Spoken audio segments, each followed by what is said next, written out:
नमस्कार मंडळी, लग्नसराईसाठी typical Marathi look करायचा असेल तर काही पारंपरिक मराठी दागिने तुमच्याकडे असायलाच हवेत. नथ जशी मराठीपणाची ओळख आहे तसेच काही इतर दागिने आहेत जे खूप पूर्वीपासून आपल्याकडे वापरले जातात.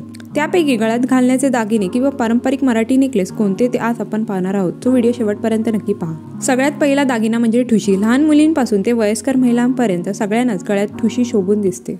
वज्राटी किंवा कोल्हापुरी साज हा आणखी एक दागिना. हा दागिना गळ्यात सगळ्यात वर घातला जातो आणि तो गळ्याला चिटकून असतो.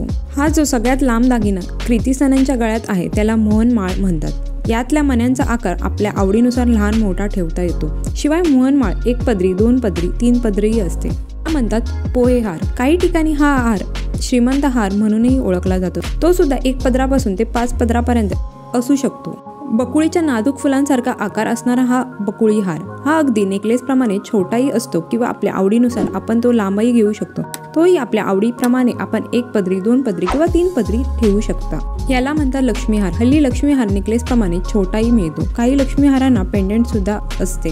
हाराचा हा जो ठसठशीत प्रकार आहे तो पुतळी हार किंवा पुतळा हार म्हणून ओळखला जातो. हा जो सगळ्यात लांब दागिना आहे त्याला एकदानी म्हणतात. एकदानी हल्ली 1 पदरी, 2 पदरी, 3 पदरी मिळते. शिवाय सोन्यात करायची असेल तर कमी वजनात तयार होते. चिंचपेटी हा आणखी एक मराठी दागिना. मोत्याची ठसठशीत चिंचपेटी गळ्यात असली की तुमचं रूप आपोआपच खुलतं. तन्मणी सुद्धा एक टिपिकल मराठी दागिना म्हणून ओळखला जातो. व्हिडिओ आवडला तर लाईक आणि चॅनलला सबस्क्राईब करायला विसरू नका. चला तर मग मंडळी भेटूया नेक्स्ट व्हिडिओमध्ये. Till then bye.